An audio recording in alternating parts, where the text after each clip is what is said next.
Ads లేకుండా latest episodes చూడండి.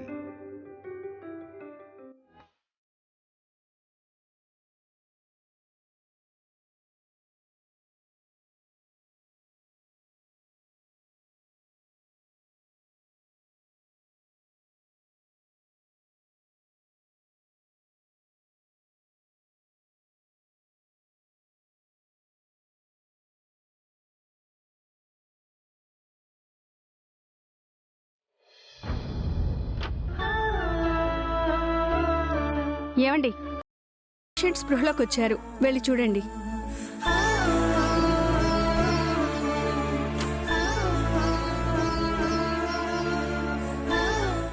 సాన్వి, అమ్మా అమ్మ సాన్వి, అమ్మా డాక్టర్ చెప్పిందమ్మా, నీకేం కాదంది, నీకు నయం అయిపోతుందట.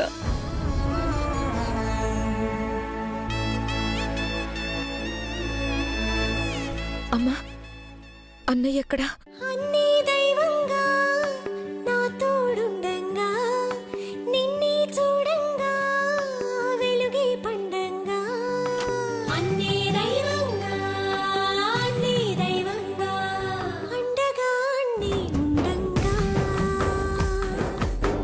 చిన్నది స్వర్గం నాకింకా. అండగా అన్నీ ఉండంగా,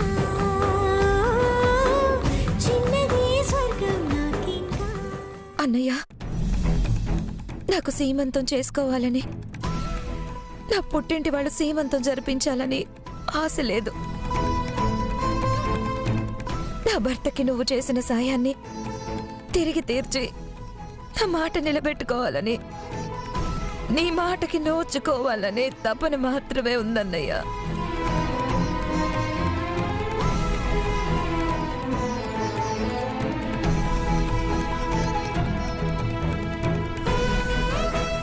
సాన్వి, ఇప్పుడు ఎందుకు ఇవన్నీ? గిది టైమా చెప్పు, జరంత రెస్ట్ తీసుకో. నువ్వు లేదదనా, నేను ఎంచుకున్న వ్యక్తి విషయంలో తప్పై ఉండొచ్చు, కానీ కానీ నా ప్రేమలో తప్పు లేదు. ఆ రోజు నన్ను నమ్మిన అన్నయ్యని మోసం చేశాననే ఆవేశం అన్నయ్యలో ఉంది, కానీ నా మీద ఆప్యాయతని చంపుకునేంత ఆలోచన అన్నయ్యకి లేదు, రాదు.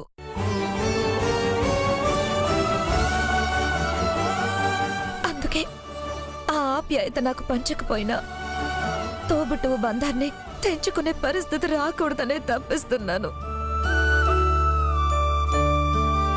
తీసుకున్న డబ్బు తిరిగిచ్చే రోజు రావాలని ఆ దేవుణ్ణి కోరుకుంటున్నాను.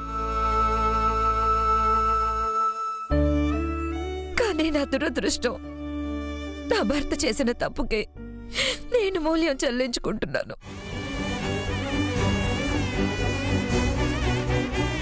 నా అనే వాళ్ళ ప్రేమకి దూరం అయిపోతున్నాను.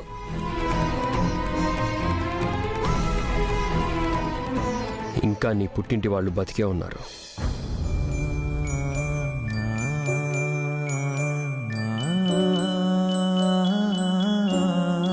నువ్వంతలా కుమిలిపోవాల్సిన అవసరం లేదు.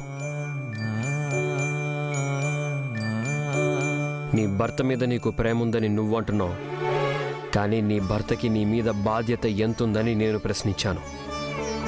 ఆ ప్రశ్న నీకు చేదైపోయింది.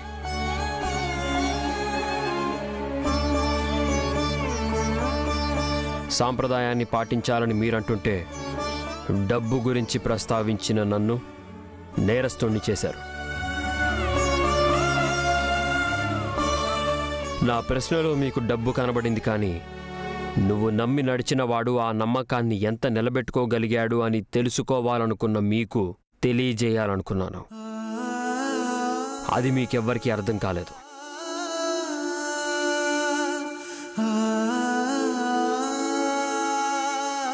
తీసుకున్న ₹1,00,000 విషయంలోనే ఇంత నిర్లక్ష్యంగా ఉంటే, 100 ఏళ్లు కలిసి నడిచే నీ విషయంలో, నీ బిడ్డ విషయంలో నీ భర్త నిర్లక్ష్యం ఎంతో తెలుసుకోలేకపోవడం నీ అమాయకత్వం. నిజమేనండి, కానీ ఏ భార్య మనసైనా భర్తని నమ్ముతుంది, అంతకన్నా ఏం చేస్తుంది? నమ్మకం భర్త నిలబెట్టుకోవాలి. గది జరగలేదు. గప్పుడు ఏ ఆడపిల్లైనా గస్వంటి టైంలో తల్లిగారోళ్ళు అండగుంటారు, ఆశ తీరుస్తారనే కదా అనుకుంటది. కానీ మీరు అట్లా అనేసరికి శాన్వి మనసు నొచ్చుకుంది కదా. భార్య మీద ప్రేమ, పుట్టబోయే బిడ్డ మీద రవ్వంత మమకారం ఏ మగాడికున్నా సీమంతం కోసం ఓ ఆడపిల్ల అంతలా బాధపడే పరిస్థితి తీసుకురాడు, ఇంకొకరి మీద ఆధారపడడు.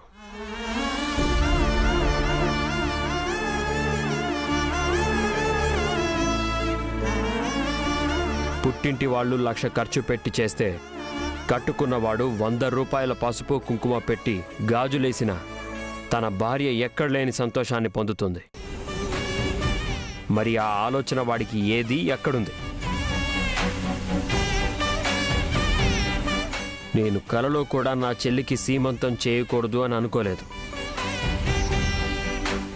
కానీ ఈ ప్రశ్నలన్నీ నా చెల్లి నమ్మిన వాడి ముందు పెట్టాలనుకున్నాను. సమాధానం చెప్పకపోగా నిర్లక్ష్యాన్ని చూపించాడు. ఎప్పుడు మారతాడు? ఎలా బతుకుతాడు?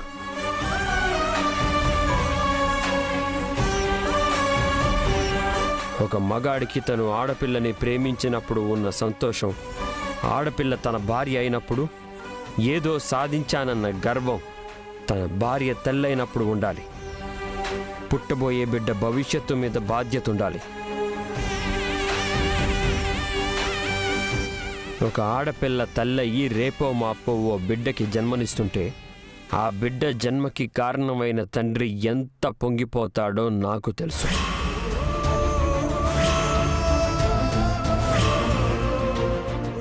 అంతటి అటాచ్మెంట్ని ఓ భార్య తన భర్తకి అందిస్తే సీమంతం అనే సంబరాన్ని తన భర్త చేతుల మీదుగా జరిపించుకోవాలని ఆశపడని ఆడదుండదు.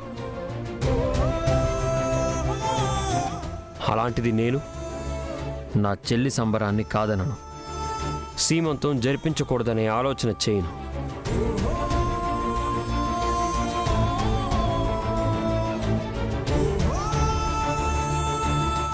ఎందుకంటే నా బిడ్డ మీద, నా బిడ్డని క్షేమంగా నాకు అందించే నా భార్య మీద నేను అంతే మమకారాన్ని పెంచుకున్నాను కాబట్టి.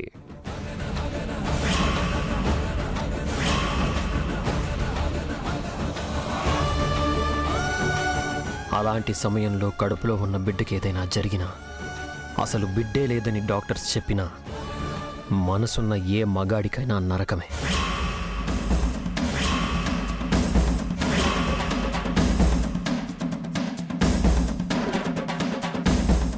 అది శాన్వి విషయంలో జరుగుతుందేమోనని ఎంత టెన్షన్ పడ్డానో నాకే తెలుసు.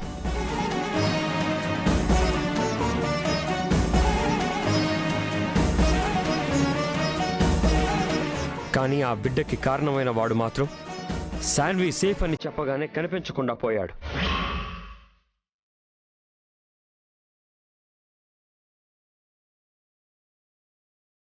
ఇది ఎలా కరెక్ట్ అవుతుందో మీరే చెప్పండమ్మా. రోహిత్ది తప్పే నాన్న, అతని మానసిక స్థితే అంత. కానీ నువ్వు పెద్ద మనసు చేసుకుంటే ఏదో ఒక రోజు తను మారతాడు. నువ్వు మార్చగలవు.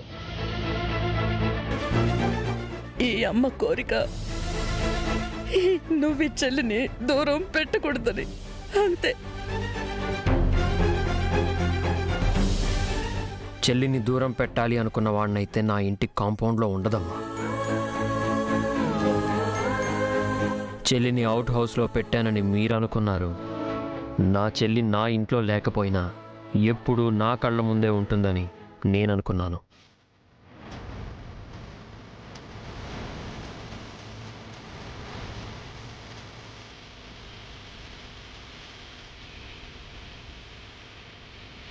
శాన్వి, అనాలోచితమైన నిర్ణయం తీసుకున్న నువ్వు బాధ్యత లేని మనిషిగా నీ భర్త చేసిన తప్పుకి నీ కడుపులో బిడ్డకి శిక్ష పడకూడదు. ఏ సంతోషానికి దూరం కాకూడదు. శాన్వి, నీ సీమంతం జరిగితే నువ్వు ఆనందిస్తే నీ బిడ్డ ఆనందంగా ఉంటుంది. రేపే నీ సీమంతంతో పాటు శ్రీవల్లి సీమంతం కూడా జరుగుతుంది.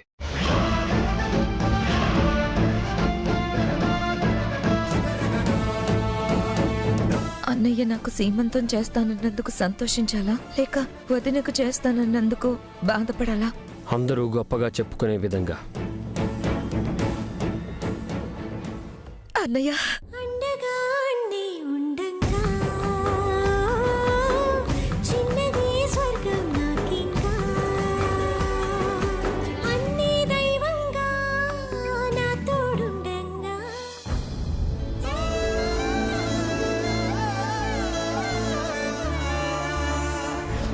అలాంటి సమయంలో కడుపులో ఉన్న బిడ్డకి ఏదైనా జరిగినా, అసలు బిడ్డే లేదని డాక్టర్స్ చెప్పినా, మనసున్న ఏ మగాడికైనా నరకమే. శ్రీవల్లి, ఏమైంది? ఎందుకిలా వచ్చేసావు? ఏమైందంటారేందత్తమ్మా? ఎట్లన్నా చేసి శాన్వి సీమంతం జరిగితే చాలు, నా సీమంతం ఆపాలి అని నేననుకుంటే మళ్ళీ మీ కొడుకు ఏమన్నారో విన్నారు కదా. శాన్వి సీమంతం తోటి నా సీమంతం కూడా కలిపి చేస్తారట. ఏంటి ఇది? నాకు మాత్రం టెన్షన్ లేదా చెప్పు? శాన్వి క్షేమంగా ఉంది. వాడన్నీ మర్చిపోయి చెల్లెలు సీమంతం చేయడానికి ఒప్పుకున్నాడని ఆనందపడాలా, మళ్ళీ నీ సీమంతం చేస్తానన్నందుకు బాధపడాలో అర్థం కావడం లేదే. ఇప్పుడు ఏం చేయాలత్తమ్మా?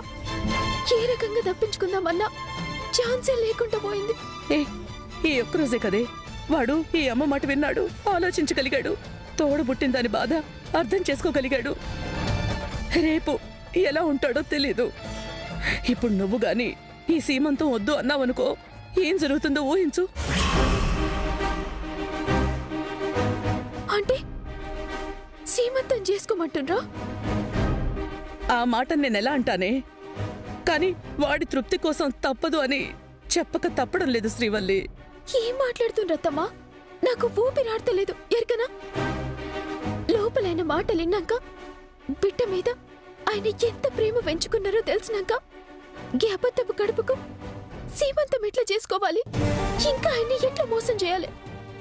ఇది మోసం కాదని నీకు తెలుసు, నాకు తెలుసు. పరిస్థితులు అలా చేసేంత వరకు తీసుకొచ్చాయి. ఇప్పుడు దానికి కట్టుబడిపోతే కష్టాలు తప్పవే. అమ్మా, ఏంటి ఇంకా దేనికి బాధపడుతున్నారు? బాధేం లేదు నానా. చెల్లెలు బాగుంది, రేపు సీమంతం అన్నావు. ఇంతకన్నా ఇంకేం కావాలి? శ్రీవల్లి, ఏంటి టెన్షన్గా ఉన్నావు? లే గదేంలే, నాకేం టెన్షన్ లే. సరే, పద వెళ్దాం. అమ్మా, సాయంత్రం శాన్విని డిశ్చార్జ్ చేసి తీసుకురండి. అలాగే నాన్నా. మేమంతా ఉన్నాం కదా, చెల్లెల్ని తీసుకొచ్చేస్తాం. బిల్ అంతా పే చేస్తాను, మీరు వచ్చేసేయండి. అలాగే నాన్నా, మీరు బయలుదేరండి.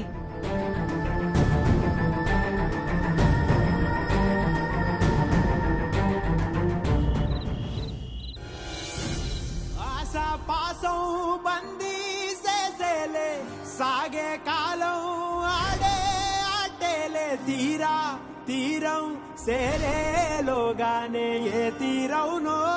నా బిడ్డ మీద, నా బిడ్డని క్షేమంగా నాకు అందించే నా భార్య మీద నేను అంతే మమకారాన్ని పెంచుకున్నాను కాబట్టి. అలాంటి సమయంలో కడుపులో ఉన్న బిడ్డకి ఏదైనా జరిగినా, అసలు బిడ్డే లేదని డాక్టర్స్ చెప్పినా, మనసున్న ఏ మగాడికైనా నరకమే. గుండె మాటుల్లోనా సాగేనా. శ్రీవల్లి,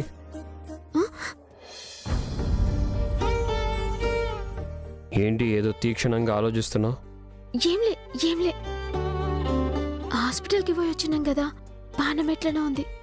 అలసిపోయి ఉంటావు, కాసేపు రెస్ట్ తీసుకోవచ్చు కదా. గట్నే ఏంటి ప్రతిదానికి కంగారు పడతావు? నేనెందుకు పరేషాన్ అయితా? నేను మంచిగానే ఉన్నా. మంచిగానే ఉన్నావు, కానీ హ్యాపీగా లేవు. నాకేమైతుంది? నేను ఫుల్ ఖుషిగా ఉన్నా.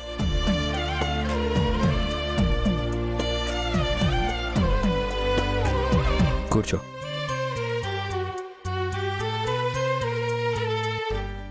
ఇప్పుడు నిజం మాట్లాడుకుందామా? ఎక్కడైనా సీమంతం అనగానే ఎగిరి గంతేస్తారు, మీకు గెంతులేసుడు ఇష్టం ఉండదు కదా? గంతులేయడం అంటే ఆటలాడడం కాదు, ఆనందంగా ఉండడం. ఆ ఆనందం నీలో కనిపించట్లేదేంటి అని అడుగుతున్నాను. అంటే మరి నెలలు పెరుగుతున్నాయి కదా? హాస్పిటల్లో కూడా అబ్జర్వ్ చేశాను. అదోలా ఉన్నావు, ఏదో కంగారు. ఎందుకలా? ఏంలే, మీరు సీమంతమని సడన్ గా చెప్పేటాళ్ళకి జరంత షాక్ అయినా గంతే. ఇందులో షాక్ అవడానికి ఏముంది? ప్రెగ్నెన్సీతో ఉన్న వాళ్ళకి సీమంతం తప్పనిసరి కదా. అది సరే, సీమంతానికి పుట్టింటి వాళ్ళు అదేదో తెస్తారు కదా, ఏంటది? ఏంది కది? సాంప్రదాయం, ఆచారం అంటావు, నీకు తెలీదా? సరే, అది సారె తేవాలి. సారేనా? శాన్వి సీమంతానికి మా అమ్మ చేసినట్టు నీ సీమంతానికి మీ వాళ్ళు కూడా చెయ్యాలి కదా. చెయ్యాలి కదా? అన్నీ నేను చెప్పాలా? ఉదయం సీమంతం అని చెప్పి అందరినీ ఇన్వైట్ చేయి. ఇప్పుడా? ఉదయం సీమంతం అయితే రేపు ఉదయం చెప్తావా? ఇప్పుడే చెప్పు. ఫోన్ చేయి.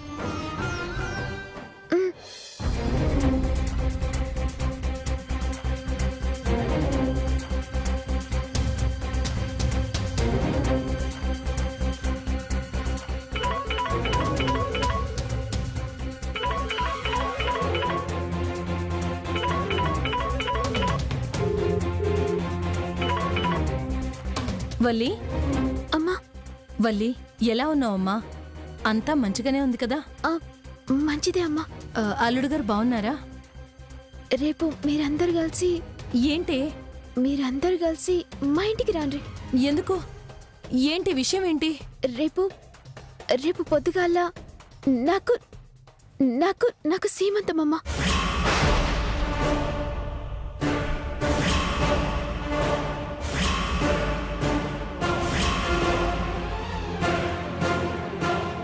ఏంటి? తల్లిగారోళ్ళు సారె తీసుకొని రావాలి కదా. ఏమంటున్నావే? చిన్నదో పెద్దదో సారె తీసుకొని రాండి. అది కాదు వల్లి, చెప్తున్నా కదా. ఫోన్ ఇలా ఇవ్వు. వల్లి వల్లి చెప్పింది కదా, రేపు సీమంతం.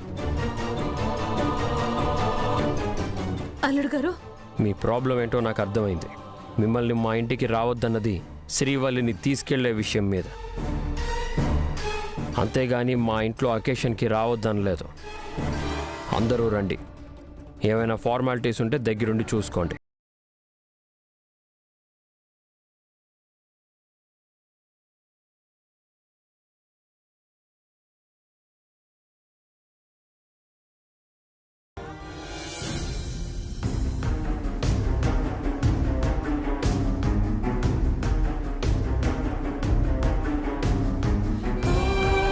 ఏమైందట చెప్పవేందే? యాడికెళ్ళి ఫోను? వల్లి నుండత్తయ్యా. ఏందట? ఏమైంది దానికి? అమ్మా, వల్లి బానే ఉంది కదా? వల్లికే చాలా బాగుంది. రేపు ఉదయాన్నే సీమంతం కూడా చేసుకుంటుంది.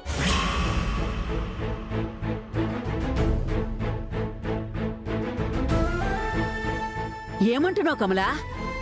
సీమంతం చేసుడేందే? ఏంటే ఉందత్తయ్యా, ఆ ఇంటి ఆడబడుచుకి 7 నెలలు దాటుతున్నాయని, మన దానికి 5 నెలలు దాటుతున్నాయని లెక్క కట్టి మరీ సీమంతం చేస్తున్నారు. ఇదేం గొడవత్తయ్యా? లేని కడుపుకి సీమంతం చేయడం ఏంటి? అది మనకి తెలుసు, దాని అత్తకి తెలుసు, కానీ కట్టుకున్నోడికి తెలియదు కదా. ఫోన్ చేసి మరీ చెప్తున్నారు, రేపు వల్లికి సీమంతము, మీ పుట్టింటి నుండి సారి తీసుకొని రండి అని. ఏం చేయమంటావు? భగవంతుడా, గిదెక్కడి ఇరకాటం? కడుపు లేని దానికి సీమంతం ఏంది? మనం సారెత్తుకు పోవుడేంది? గిది మంచిది కాదే. ఇన్ని రోజులు లేని కడుపును ఉన్నట్టు బావకి అబద్ధం చెప్తూ వచ్చారు. ఇప్పుడు ఆ అబద్ధం అందరి మెడకి చుట్టుకుంది. అబద్ధం చెప్పకపోతే ఎట్టారా? మంచో చెడో తప్పో ఒప్పో తప్పక అబద్ధం చెప్పాల్సి వచ్చింది. దాని కాపురం బాగుండాలనే కదా. అలాంటప్పుడు టెన్షన్ పడ్డం దేనికి? అదే అబద్ధం కంటిన్యూ చేయండి. అబద్ధం కొనసాగిస్తేనే కదా పరిస్థితి ఇంత దాకా వచ్చింది. ఇప్పుడు కూడా అన్నీ తెలిసి చేతులకి గాజులు వేసి సార్ ఎలా పెట్టేది? అలా అలాంటప్పుడు మనం ఎవరం వెళ్ళకపోతే సరిపోతుంది కదత్తయ్య.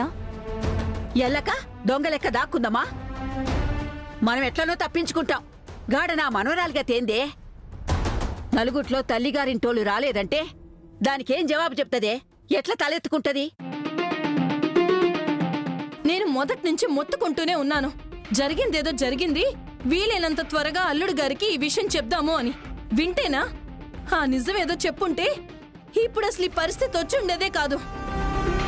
అన్నీ తెలుసుండి కమల ఎందుకే గట్లా మాట్లాడతావు? దానికి చెప్పేటంత వీలెప్పుడు కుదిరింది? అయినా దాని కడుపు అబద్ధమన్న ముచ్చట గా పిల్లగానికి ఎరుకైతే వల్లిగా ఇంట్లో ఉండుడేనా? పుట్టబోయే బిడ్డ మీద మనమడు ఎంత కుతి పెంచుకుంటున్నాడో చూసినాం గదా.